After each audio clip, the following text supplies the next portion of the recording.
আমসত্ত্ব বানাবো। এখানে আমি আম নিয়ে নিয়েছি, 500 গ্রাম আম নিয়েছি।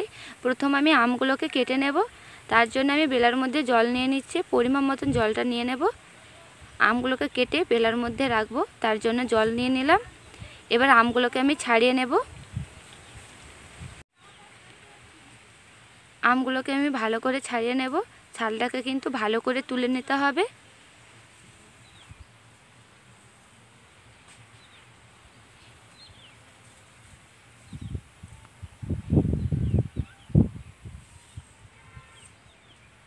আমটাকে আমি ভালো করে ছাড়িয়ে নিয়েছি, এইভাবে করে কিন্তু ছাড়িয়ে নিয়েছি।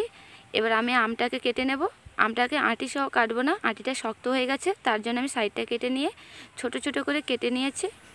আমের পিসগুলোকে খুব একটা বড় করিনি, ছোট ছোট করে নিয়েছি। এইভাবে সাইডগুলোকে কেটে নেব।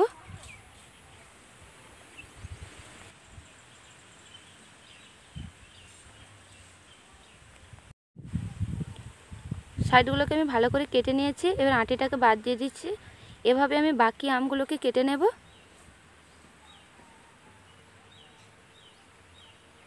সবগুলো আমকে আমি কেটে নিয়েছি ছোট ছোট করে, সবগুলো আমার কাটা হয়ে গেছে।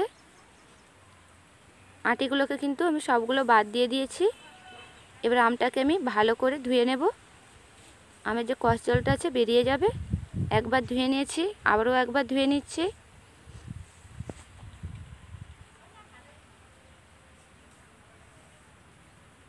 এদিকে আমি উনান ধরিয়ে নিয়েছি, কড়াটা বসিয়ে দিচ্ছি আমসত্ত্ব বানানোর জন্য।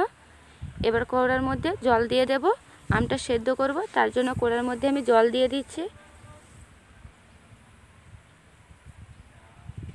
কড়ার মধ্যে জল দিয়ে দিয়েছি। এবার আমি কেটে রাখা আমগুলোকে দিয়ে দিচ্ছি। আমটা সেদ্ধ হওয়ার মতন জল দিয়ে দিয়েছি। এবার আমটাকে সেদ্ধ করে নেব।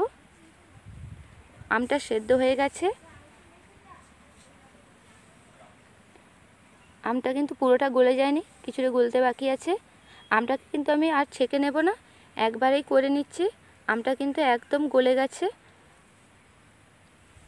দেখুন একদম কিন্তু গলে গেছে, দানা দানা নেই।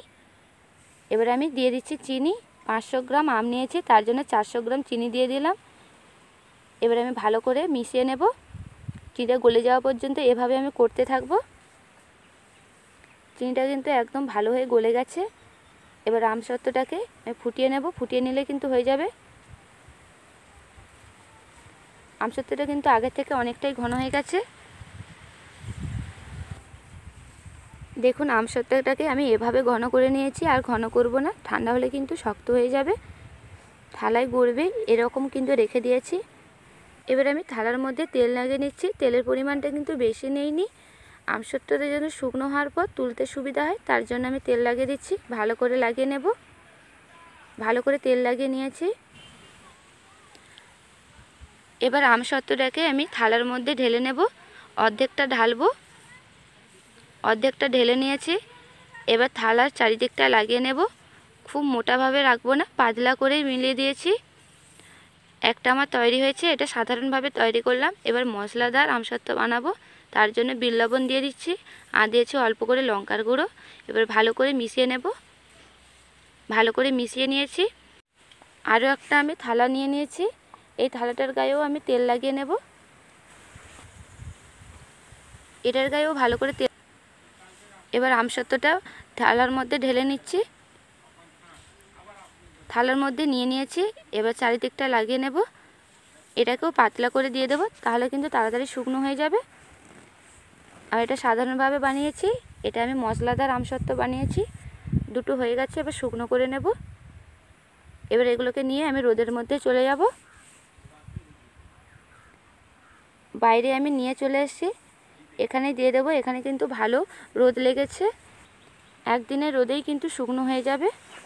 আমসত্ত্বগুলো শুকনো হয়ে গেছে, তাই তুলে নিয়ে চলে এসেছি। একদিনের রোদেই কিন্তু শুকনো হয়ে গেছে। আমসত্ত্বগুলো কত সুন্দর হয়েছে, কেটে দেখাবো। ছুরি দিয়ে এভাবে লম্বা করে কেটে নিচ্ছি।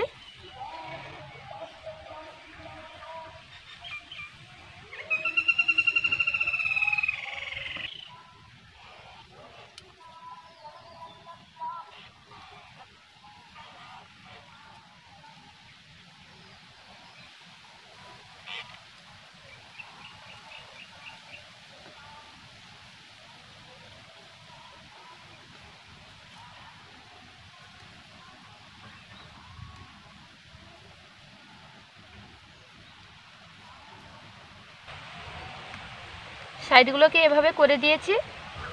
এভাবে রোলের মতন করে নিচ্ছি। এটা কিন্তু দেখতে সুন্দর লাগবে। দেখুন খুব সুন্দর কিন্তু শুকনো হয়ে গেছে, তার জন্য কিন্তু খুব সুন্দর উঠে যাচ্ছে।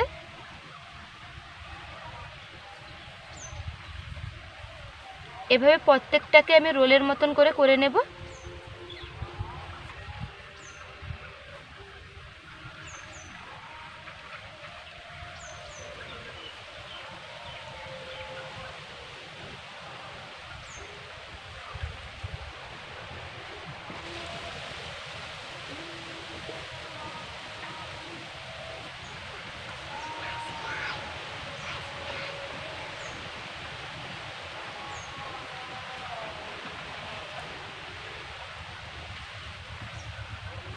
আমসত্ত্বগুলো কিন্তু খুব সুন্দর শুকনো হয়ে গেছে, তার জন্য কিন্তু খুব সহজেই আমি তুলে নিচ্ছি।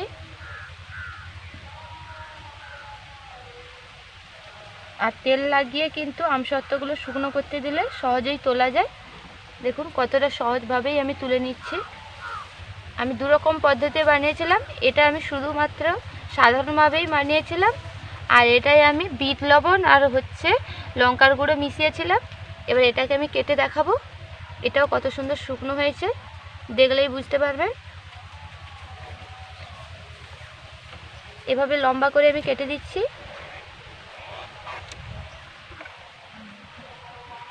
আমসত্ত্বকে আপনারা যেভাবে কাটতে পারেন, আমার লম্বা করে দেখতে ভালো লাগে, তার জন্য আমি লম্বা করে কেটে নিচ্ছি।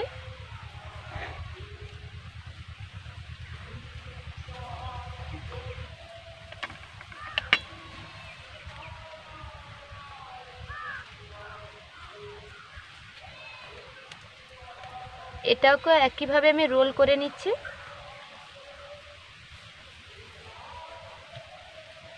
এটাও কিন্তু খুব সুন্দর শুকনো হয়ে গেছে, দেখুন খুব সহজেই উঠে আসছে।